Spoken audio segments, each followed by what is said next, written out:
대한민국의 정치 현황을 진단한다. 정봉주의 PSI. 네, 2부 정봉주의 PSI 시간입니다. 네, 오늘 아이템 짠. 준비되어 있네? 팍팍. 예, 눈치 까고 팍팍팍 넘어가요. 네. 오늘 하려고 하는 얘기가 어차피 우리가 시간이 짧기 때문에 한 아이템을 집중적으로 하기로 했습니다. 한성교 의원 면책특권 있는가?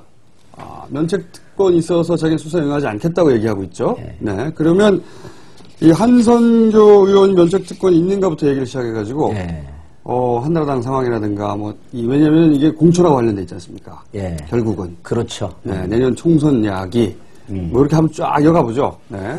한성교 의원 지난번에 그 전날 민주당 최고위원회의 배석자가 3명밖에 없었던 회의입니다. 무척 중요하고 긴급한 회의였었죠. KBS 수신료. 수신료 인상과 관련된. 그리고 그때는 인상 2,500원에서 3,500원으로 올라가는 것을 민주당 원내대표가 정확히 판단을 못하고 동의하는 것으로 합의한 걸로 알려졌었죠. 그렇죠. 그렇게 진행되면서 이제 욕을 먹었죠, 아주. 바가지로 먹고 있으면서 이제 민주당 도대체 뭐 하고 있는 거냐라고 하는 비난의 화살이 이제 빗발칠 때였었어요. 김진표 원내의원. 그런데 그래서 무척 긴박하게 이제 최고위원회의가 열렸고 비공개로 배석자가 3명 있다라고 하는 것은 보통 최고위원회 하면은 최고위원들하고 그다음에 그 사무총장, 그다음에 원내대표, 정책위 의장, 전략기획실장 이런 사람들하고 대변인 등등 하고 그래갖고 한 20명이 배석을 하고요.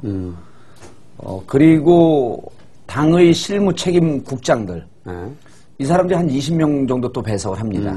그런데 이제 그날 회의는 최고위원들과 문광 의원들하고 그 연석회의였었죠. 그리고 다른 당직 주요 당직자들 다 나갔고 그러니까 이게 새어나가지 않게 하기 위해서 그리고 당직자 배석자들은 3명이 있었어요. 3명이 있다라고 하는 것은 당에서 가장 신뢰할 만한 그 분야의 전문가 혹은 당의 이러한 중요한 정보를 관장할 수 있는 책임자들. 녹음기 가지고 근거에 넣을 사람들. 그렇죠. 그 사람들 그냥 3명이 배석에 있다라고 하는 것은 그만큼 긴박한 회의였었어요. 중요하고 비밀리에 한다는 의미고. 그런데 이제 그 정도 회의 내용을 한성교 의원이 알았단 말이에요. 직후 그 다음날. 우리는 녹음 내용을 어느 정도밖에 못 풀어요. 왜냐하면 이게 전문가들이 아니기 때문에 그렇죠. 녹음을 푸는 속기사 전문가들이 이걸 풀어내야 됩니다. 그런데 우리가 푼 내용보다도 더 나간 데 있는 내용이었었어요. 그러니까 민주당 거기까지 풀지도 않았어요, 아직. 그러니까 민주당은 녹취해서 그걸 근거에 놓고 일부만 아직 풀지도 않았는데 일부만. 다 풀린 게 나오군요. 네, 다 풀린 게 나오죠. 그 뒷부분이 나왔어요. 그래서 우리가 지난 방송 때 이런 얘기를 하면서 재선 의원인데 한성교 의원이 보통 이렇게 그대로 토시 하나 틀리지 않게 읽을 때는 내가 이 정도 정보력이 있다 자랑. 과시하는 국회의원 초년병 시절에 하는 거죠.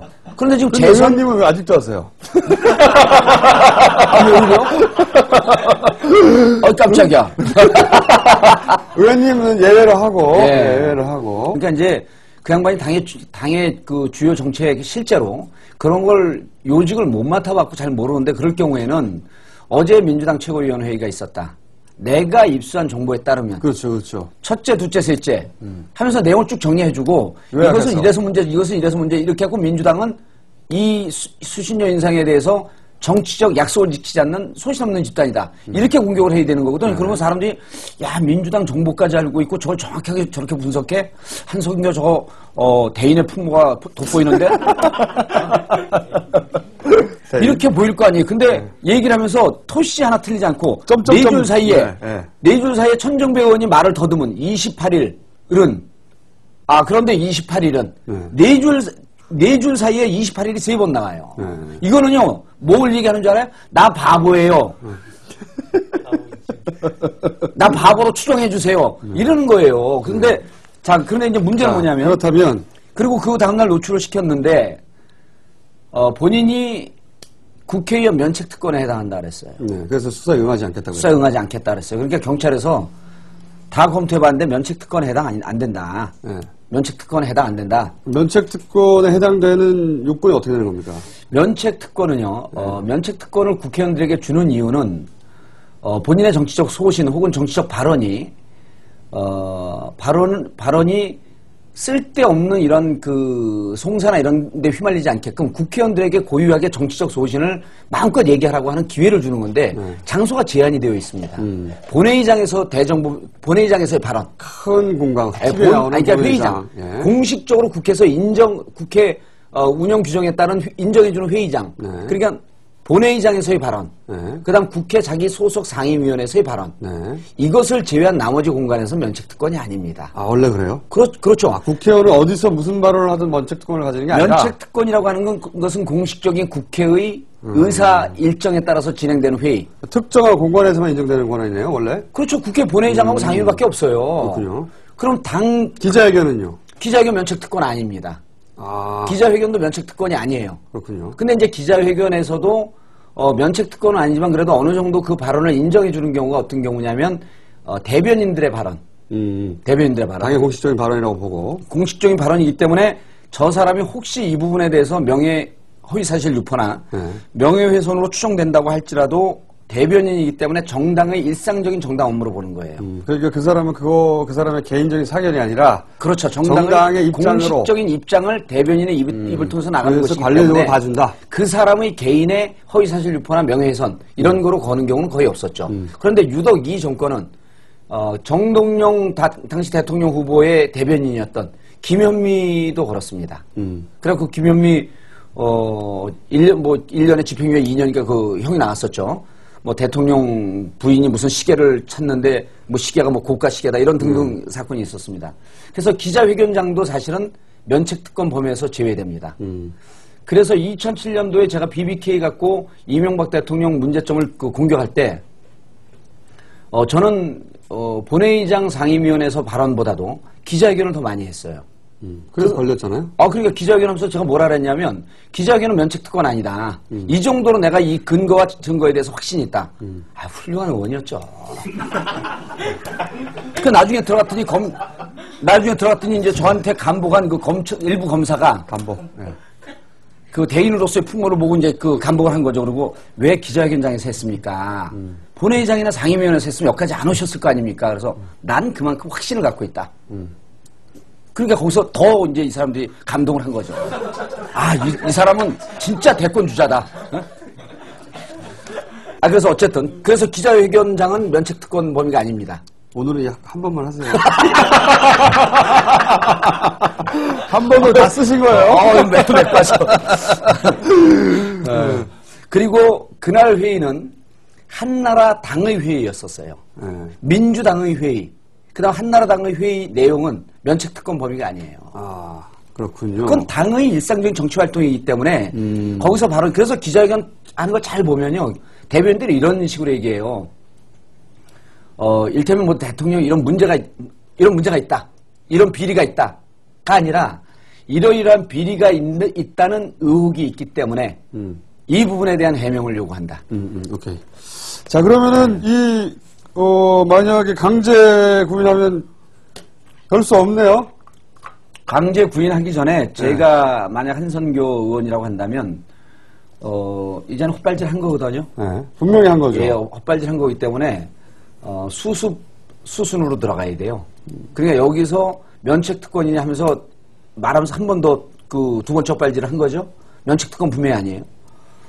그러고 나서 내가 한 발언이나 이런 부분에 대해서 오히려 자기는 단순 제보인 줄 알고 이것을 얘기를 했다. 도청된 내용인지 몰랐다. 코치로 지금 들어가시는 건가요? 그럼요. 아니 실제로 근데 이 사람 내 얘기 안 듣습니다. 왜냐하면 PSI를 볼 일이 없거든요. 그래서 여기서는 빨리 이 수순으로 가지 않으면 한선교 의원 입장에서는 점점 더 상황이 꼬여지죠. 경찰은 오늘 기사 어제 기사 딱 봤더니 강제 구인할 수 있다라고 하는 것을 상당히 여유 있는 논조로 얘기를 해요. 충분한 자기들은 근거가 있는 거죠. 행간을 보면은 면책특권 아닌 거 다 확인했다. 뭐 그 다음날 발표해놓고 무슨 면책특권이냐. 강제 구인하겠다. 그런데 무척 여유로워요. 경찰의 입장이. 지금 그 한나라당 현역 의원이고 여당의 의원임에도 불구하고 강제 구인이라고 하는 표현을 쉽게 쓸 수가 없습니다. 그건 그렇다 치고 한선교 의원이 이 정도 이제 사건을 치고 나면 예. 민주당이든 한나라당이든 예. 공천을 다시 받을 수 있습니까? 한선교는 당을 위해서 자신이 몸을 던져서 희생한 것이다라고 지금부터 착각하기 시작을 해요. 그래서 주위에서 야 이것 때문에 혹시 공천 못 받지 않겠냐 그러면 당을 위해서 내가 싸운 건데 공천 안 주면 안 되지. 근데 이거는 일단 그 도청이라고 하는 불법적 행위에 근거한 정치적 행동을 한 거기 때문에 이건 타 계파 혹은 당의 그 윤리위원회라든지 당의 공심에서 이것은 빠져나가기가 쉽지가 않습니다. 그러니까 이 정도쯤 되면은 한선교 의원이 좀 비도덕적인 행위를 했다. 부도덕한 행위를 했다. 이런 거의 비판 때문에 제가 장단컨대 공천 벽을 쉽게 넘어가기가 어렵습니다. 한선교 의원이 이제 친박이지 않습니까? 예, 예. 아마도 제가 보기에는 한선교 의원의 개인적인 야망 중에 하나는 아마 박근혜 전 대표가 집권을 하면 본인이 문화부 장관이라든가 장관 정도를 머릿속에 넣고 있을 텐데 이게 날아갈 수도 있겠네요. 그러나 잘못 읽어가지고. 한선교 의원이 만약에 장관의 꿈을 갖고 있다면 두 가지 장벽이 있는 거죠. 첫 번째 공천 쉽지가 않다. 못 받을 가능성이 높은 거예요. 왜냐하면 그 한선교 의원 지역에 지금 가뜩이나 수도권 분위기 안 좋은데 그럼에도 불구하고 그 한선교 의원 지역이 한나라당에 유리하기 때문에 막 들이대는 사람들이 있을 거란 말이죠. 그 사람들에게는 무언가 흠만 있으면 잡아채려고 하죠.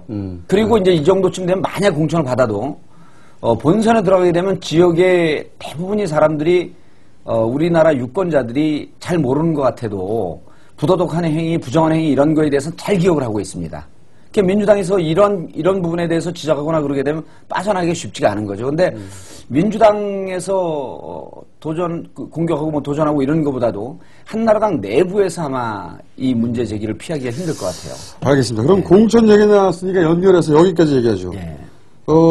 한선교 의원의 공천뿐만이 아니라 사실은 지금부터 7월부터 내년 4월 사이 국회의원들의 최대 관심사는 오로지 공천 아닙니까? 지금은 오로지. 무조건 모든 그러니까 언론에 나는 모든 정치권 기사 이런 것은 그 정점에 공천을 염두에 둔 정치적 행위가 지금서부터는 100%입니다. 그렇죠. 다음에 재선되지 않으면 국회의원은 아무 의미가 없잖아요. 아무 의미가 없는 거죠. 그리고 정몽준 제외하고. 저는 아니 그러니까 내가 얘기할 얘기 이제 자랑 못하게 미리 끊어갖고 당연히 나올 것 같아가지고 내가 빨리 끊었어. 제외하고. 아랫배 힘이 쫙 빠지네. 왜냐하면은 제가 주변에 이제 민주당에 낙선한 그 국회의원들 이런 분들 얘기를 많이 들어요. 그분들이 정봉주 전 의원을 크게 부러워합니다. 여기 나가가지고 이렇게 떠들고 있다고 자기 자랑하면서 그 자리 비밀 연락 좀 달라고. 제가 그 스토리 그대로 얘기해드릴게요. 이렇게 모이면요. 그 17대 하다가 18대 낙선한 내공이 깊은 의원들이 많거든요. 그리고 그 한구라 하는 의원들이 무지하게 많아요. 꽤 있죠. 뭐 굳이 우리가 얘기하지 않아도 뭐 최저천, 정청래, 뭐 우상호 그 17대 때는 저보다 다 훌륭한 의원이었었어요. 또 있잖아요. 저기 뭡니까? 갑자기 이름이 생각나네. 임종석이요? 임종석 의원. 이제 임종석 의원은 정상적으로 국회에서 발언은 강한데 이런 상황에서 이런 정치 시사 토론 이런 거에 대해서는 일단 재미가 없어요. 근데 이제 남녀군. 근데 이제 쭉 이렇게 만나면 이래요. 뭐 정의원 뭐 해? 그래요. 그럼 이제 다 보면서 내숭을 팍팍 까는 거죠. 배 아프니까. 뭐 해? 그럼 뭘 해? 그러면 한결에 한이 어쩌고저쩌고 그래요. 그래서 그냥 나가서 하지 그랬더니 그 사람들이 뭐라 그러대. 그 국회의원 이거 채신머리 없이 나 원래 채신머리 없어. 명진 스님 그 자서 좀 봐봐. 스님은 사춘기. 인생이 발랄해야 되잖아. 그러면은 그래도 국회의원 그러면 안 돼. 그러다가 한 2분 3분 다른 얘기를 살짝 화제를 돌리고 난 다음에 근데 거기 나 출연하면 안 될까?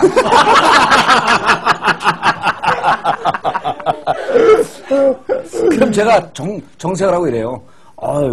김 의원 잘하지. 내가 한번 얘기해볼게. 얘기 안 해요. 내 밥그릇 떨어지는데 왜 얘기를 해, 내가. 얘기 안 해. 그럼 그 다음에 만나면, 실제로 그게 어떻게 됐나 궁금해갖고 제 주위를 뱅뱅 돌아요. 가서 얘기했나 안 했나. 얘기해봤는데, 김원준 총수가, 당신 재미없어서 아는데.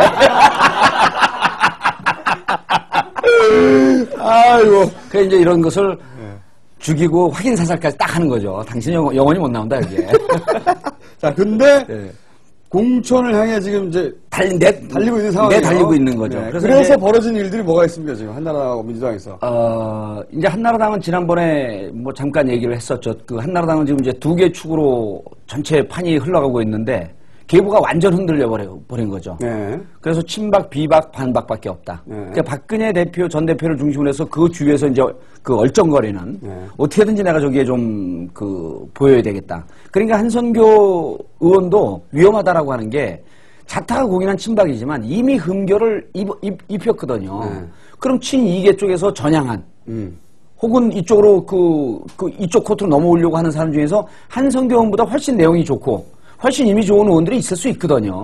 혹은 비례 쪽에서 그럴 수도 있고 원외 쪽에서 그런 사람이 있을 수 있는 거죠. 그건 알겠는데 제가 궁금한 건 지금 한나라당하고 민주당에서 공천 때문에 내부적으로 일어나고 있는 어떤 큰 움직임 이런 게 뭐가 있습니까? 구조적인 움직임이나 아니면 뭐 그래서 이제 한나라당은 지난번에 얘기했던 142명이 공천 제도를 혁신하자. 네, 그렇죠. 그래서 그 친박친이 어느 쪽에도 줄 서도 피해보지 않는 국민 경선제를 하자라고 142명이 법안을 냈잖아요. 그런데 그 법안을 낸 거에 대해서 또 신임 홍준표 당대표가 좀 불쾌하게 생각해요. 그렇죠. 자기 권한이 줄어드니까. 그러니까 국민 경선제로 갈 거냐 아니면 홍준표 당대표가 이 권한을 좀 강화시킬 것이냐라고 하는 이 눈치 보는 싸움이 시작이 된 거예요. 그리고 또 한 축은 한나라 누가 이길 거라고 보십니까? 홍준표가 이기나요? 아니면 다른 의원들이 이기나요? 당대표는 실질적인 세력이죠. 그럼 142명이 타고 갈 수 있는 유일한 힘은 국민적 여론밖에 없거든요. 그러니까 국민들이 한나라당의 개혁을 위해서 오픈 프라이머를 하라 그런다. 그런데 홍준표 대표 특징 알지만 뭔 얘기야 내 맘대로 할 거야. 이번에 김정권 사무총장 밀어붙이는 거 보세요. 이게 이제 사람들이 이제 원내대표, 당대표, 의원 사이의 관계가 별로 큰 차이가 없는 줄 아는데 원내대표와 의원들하고는 큰 차이가 별로 없죠. 왜냐하면 이거는 반장이니까. 그렇죠. 근데 원내대표는 이제 또 상임위 구성권을 갖고 있죠. 그런데 공천권은 없잖아요. 공천권 없고요. 당대표는 교장이에요, 교장. 학생들이 있고 학생들의 학생회장이 원내대표면 당대표는 전체 학교의 교장입니다. 그러니까 이 사람들을 예를 들어서 학생을 퇴학시킬 수도 있고 공천을 줬다 뺐다 마음대로 할 수 있습니다. 그렇죠. 당대표가 굉장히 힘이 센 거예요. 그러니까 홍준표 의원이 정치 인생 중에 가장 권력을 가장 많이 진 상태죠. 그래서 홍준표가 이기냐 나머지 의원들이 이기냐 여기까지 할 수도 있는 거죠. 그러니까 이제 142명이 법안 발의했다는 걸 잘 이해 못하실 수 있는데 그 법안은 법으로 명시를 해놓자는 겁니다. 그러니까 당대표가 공천하는 것이 아니고 그 지역의 유권자들이 누구나 참여해서 그 지역의 후보를 선출하는 경선에 참여해서 그러면 당대표가 아무런 힘이 없어지는 거거든요. 그것을 법으로 명문화해서 같은 날 한나라당도 그날 후보를 뽑고 민주당도 후보를 뽑는 그 미국식 이제 오픈 프라이머리를 하자라고 하는 게 142명의 주장인 거죠. 그 사람들 그런 주장을 하는 이유는 친이는 친박이 자기를 자를까 봐 걱정하는 것이고 친박은 친이가 무슨 꼼수를 쓸까 봐 걱정하는 거죠. 그래서 당 대표도 빼고 아예 이렇게 법으로 국민들이 뽑을 수 있도록. 왜냐하면 현역 의원은 유리하잖아요. 항상. 현역은 유리하죠. 그래서 법이 나온 겁니다. 자기들이 민주주의를 위해서 그런 게 아니고. 그리고 그거 맞는 얘기예요. 그리고 이제 한나라당의 영남 의원들 늘 이제 개혁 공천이라고 한다면 굳은자 지역 한나라당 깃발만 꽂아도 당선되는 영남 의원들은 보통 이제 그 지역에서 3선에 넘어가면 그 다음에는 제명 대상입니다. 그러니까 3선 이상 공천을 주질 않아요. 그럼 이 3선 의원들이 어떠한 방식으로 살아남을 것이냐. 그러니까 그분들도 142명에다가 숟가락을 얹는 거죠. 거기는 그 사람이어서 당선된 게 아니라 누구나 들어가도 당선되는 거죠. 근데 이제 그런 분위기가 민주당에서도 지금 똑같이 진행이 되고 있습니다. 민주당에서도 개혁 공천하면서 이제 민주당은 또 그 상대가 하나 더 있잖아요. 그러니까 진보 진영이 있어요. 민주당을 제외한 진보신당, 민주노동당, 국민참여당이 있죠. 시민사회운동 세력도 있고. 이쪽에다가 양보를 하고 좀 지역을 주려면 어디 지역을 줘야 되냐면 이번에 순천 연합공천 했잖아요. 민주노동당 후보에게 준 거 아닙니까? 그럼 호남 지역에서 3선 이상 된 지역들 이런 쪽은 물갈이의 대상이 될 수가 있는 거예요. 똑같은 이유로? 똑같은 이유로. 왜냐하면 당시 민주당 깃발만 꽂아도 당선된 지역 아니냐. 지난 3선 하는 동안 12년 동안 충분히 너희 정치적 의지는 살렸고 그런 그 행위는 다 했고 이젠 당을 위해서 좀 어려운 지역 가서 싸워줘라. 그런데 이 와중에 전에 당대표였던 그 무진장, 무주 진안 장흥인가요? 무주 장성인가? 이쪽에 지역구를 두고 있던 전북. 정세균 대표가 난 이제 지역구 떠나겠다. 그러면서 서울에 손학규 대표가 비오는 종로에 갈 생각을 하고 있어요.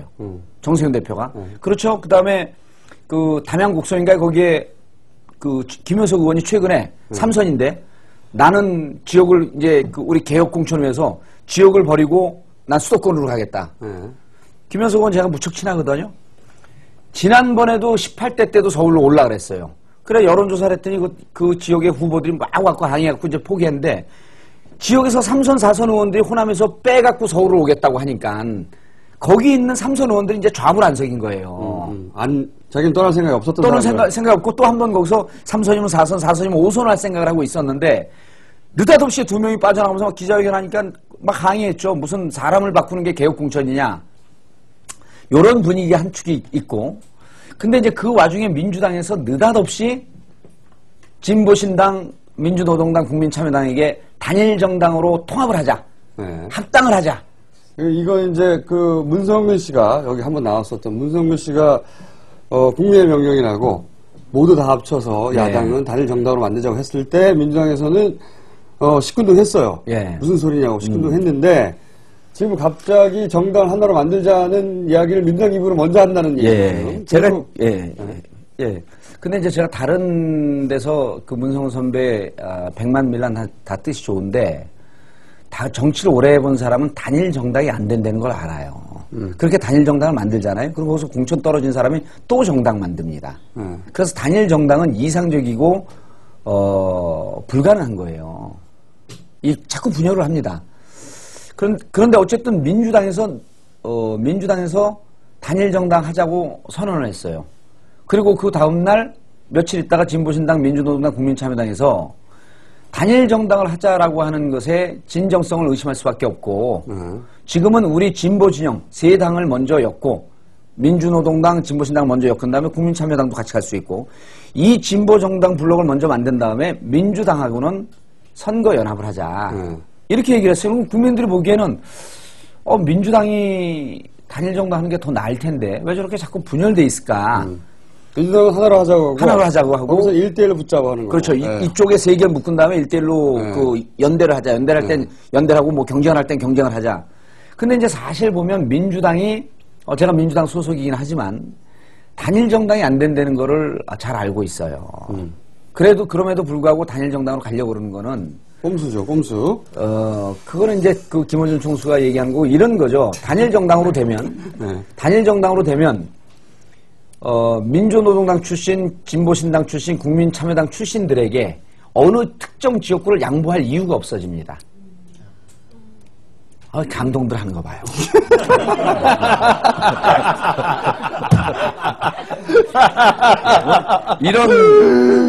왜 감탄사들을 해가지고. 이런 리액션이 있어야지 우리가 이게 이 흥미가 돋는 거 아니에요. 민주당에서 단일 정당을 하면 어느 특정 지역구를 양보할 이유가 하나도 없어지고 그 지역별로 다 공정한 룰에 근거해서 경선을 하자. 그럼 민주당이 이길 것이다. 그럼 민주당 출신 지금 현역 의원이나 저처럼 현역은 아니지만 17대 국회의원들이 경선하면 다 이깁니다. 웬만한 지역에서 기반이 더 많으니까. 그렇죠. 당연히. 그러면 이제 저쪽에서 들어온 사람들 중에서 이길 사람은 제가 손꼽아 볼게요. 노회찬 이길 가능성이 있습니다. 심상정이 이깁니다. 이정이 아슬아슬하게 집니다. 아, 그래요? 집니다. 지금 여론조사 돌려본 건 저요. 그 다음에 유시민 이깁니다. 요 정도쯤이 거의 다 나오는 숫자예요. 그 참여정부 대변인 했던 천호선. 우리는 대단히 유명한 사람이라고 그러지만 지역에서 모릅니다. 이재정 장관 어려워요. 그 다음에 200만 청와대 대변인 안 돼요. 이런 분들도 사실은 그쪽 그 진보 진영에서 훨씬 더 이 사람들도 좀 챙겨갖고 국회의원 이번에 꼭 나와서 당선돼야 될 사람이다. 라고 챙기고 있지만 지역에서 경선을 붙으면 이재정 전 장관, 천호선 전 대변인 그 지역에서 뛰고 있었던 민주당 원외위원장들에게 경선하면 백전백패입니다. 그래요. 예, 그럴 정도예요. 그러니까 우리들 진보 진영에서 알고 있는 것과 지역의 국민들 그 유권자들이 알고 있는 것과 천양지차예요. 동네 사람들은 동네에서 계속 쓰던 사람을 아는 거죠. 그냥. 그렇죠. 예를 들면 제 지역에 천호선 전 대변인 나와보라 그러세요. 이재정 장관 나와보라 그러세요. 여기서 상대가 될 사람들은 유시민, 노회찬, 심상정 이쯤이거든요. 전국구 인물만 되는군요. 그분들조차도 내가 지역을 바닥을 닦아놓고 끈끈한 인맥관계가 있기 때문에 전국적인 것과 그런 사람들도 안 된다? 안 될 가능성이 높죠. 그러니까 제 지역 들어온다는 얘기들은 없잖아요. 근데 이게 제 지역, 제가 잘나서 그런 게 아니고 지역을 관리하고 있던 지역위원장들한테 거의 져요. 그리고 국민참여경선이라고 하잖아요. 국민참여경선이라고 국민들이 막 옵니다. 누가 오겠어요? 민주당 지지자들 중에서 민주당 당원인 사람들이 대부분이 나옵니다. 국민참여당, 민주노동당, 진보신당 당원들이 나오거든요. 일반 국민들이 관심 갖고 뭐 심상정을 살려야 되겠다 이렇게 나오는 사람들은요. 생각보다 무척 적어요. 그럼 당원의 숫자가 많았던 민주당 쪽이 압도적으로 유리하죠. 그래서 단일 정당으로 가자라고 하는 것은 실질적으로 민주당이 통 큰 결단을 한 것처럼 보이지만 그 이면에는 이러한 계산이 있다. 뒷계산이 있다. 그리고 정당이 나중에 합하고 난 다음에 자기 계파의 의원들을 많이 만들려고 하는 정당의 속성상 불가피한 정치적 선택이죠. 근데 이제 이렇게 가면 불리한 걸 이제 나머지 3당도 다 알아요. 그러다 보니까 3당은 무슨 얘기를 하냐면 그러지 말고 우리가 합할 테니까 민주당하고 선거연대를 하자. 그럼 지역을 나누자. 그렇죠. 선거연대를 하려면 한 지역에 2명을 내놓으면 정봉주와 또 진보 3당 중에서 한 사람 하나 내면 둘 다 떨어질 확률이 무척 높아요. 표를 찢어먹으니까. 그러니까 떨어지니까 우리는 너네 떨어뜨리고 싶지 않다. 서울에 몇 개, 호남에 몇 개 이 지역을 딱 양보를 해라. 그럼 우리가 거기서 후보를 내겠다. 그러면 진보 3당 통합한 정당이 훨씬 더 많은 의석수를 가져갈 수가 있는 거죠. 그래서 지금은 양쪽에서 이렇게 공천 갖고 붙는 것은 민주당 내에서 정리하면은 일단 호남 다선 의원들을 흔들어놓고 먼저 치고 나간 이런 내부적 문제가 하나 있고 또 하나는 지금 이런 진보신당이나 민주노동당하고 엮이는 문제 이런 걸 갖고 치열하게 셈법을 갖고 싸우고 있는 와중에 있는 거예요. 그러면 결론은 자 여기서 예언 하나 해보죠. 한나라당에서는 홍준표가 이길까요? 나머지 의원들일까요? 적당하게 절충을 합니다. 적당하게 절충을 하는데 아니 법은 통과를 못 시킵니다. 법은 통과 못 시킵니다. 그러면 홍준표가 이기는 거죠. 법은 통과 못 시키는데 홍준표 의원이 대표가 왜 통과 못 시키냐면 적극적으로서 당론을 받아들이기 힘들다고 하면서 국민 경선 비율을 높이겠다. 그러니까 100% 국민 경선을 하지 말고 전략 공천할 수 있는 지역도 30% 놔두고 나머지 지역도 당원들도 한 20-30% 참여하는 그러한 국민 경선과 당원들의 입김을 반영한 경선을 하면 당신들이 유리할 거 아니냐 하는 쪽으로 절충이 갈 가능성이 높아요. 절충을 한다 하더라도 그게 홍준표 대표가 이기는 거네요. 홍준표 대표가 이기는 거죠. 근데 이제 가는 과정까지 홍준표 대표가 요즘 몇 가지 실수를 했어요. 그런 좌충우돌적 이런 행태를 보이면 힘이 빠지기 시작하거든. 그러니까 너무 자기 독주하는 형태로 가면 친박 친이가 물밑으로 손을 잡은 상태에서 홍준표를 공격할 위험성이 있습니다. 그렇게 되면 지는데 그래서 그렇게 되는 과정까지 홍준표 대표가 요즘은 발언도 즉흥적 발언 안 하잖아요. 써놓고 있잖아요. 농담 안 하고. 그 이제 측근들이 경고를 한 거거든요. 측근들이 경고를 한 거예요. 말 실수하면 이제 책 잡히니까 그럼 힘 빠진다. 그래서 요즘은 이 적어놓은 대로 읽어요. 이런 데 나와서 막 자기 마음대로 얘기했잖아요. 원래 그런 사람이죠. 그러면 이제 좋은 시절 다 끝난 거죠. 자, 그러면 민주당과 진보 진영에 전부 다 통합과 그다음 1대1 연대 이 둘 중에 어느 쪽으로 결론 날 거라고 보세요? 1대1 연대 쪽으로 갈 가능성이 높습니다. 가능성이 높은 게 아니라 1대1 연대로 갑니다. 그 외에는 방법이 없으니까. 그 외에는 방법이 없죠. 근데 그걸 알면서도 민주당은 왜 던진 거죠? 여러 가지 정치적 의미가 있죠. 국민들이 보기에는 단일 정당으로 만들자고 하는 게 훨씬 더 역사적 의미가 있고 훨씬 더 통 큰 결단을 한 것 같은 이미지는 일단 좋잖아요. 그럼 여기서 PSI 안 듣는 분들은요. 민주당이 훨씬 더 좋은 제안한 것 같아요. 그리고 진보 진영의 약진을 위해서 함께 손을 잡자 이렇게 하는 것처럼 보이지만 실질적으로 민주당은 그러니까 이제 복합 정당 아니에요? 진보 정당이라고 하는 것은 민주당, 민주노동당, 국민참여당은 아니고 요 두 정당인데 이쪽 사람들이 진출을 할 수 있게 하기 위해서는 실질적으로 일정 의석을 배정을 해줘야 되는 거죠. 알겠습니다. 오늘 여기까지 하겠습니다. 감사합니다. 감사합니다.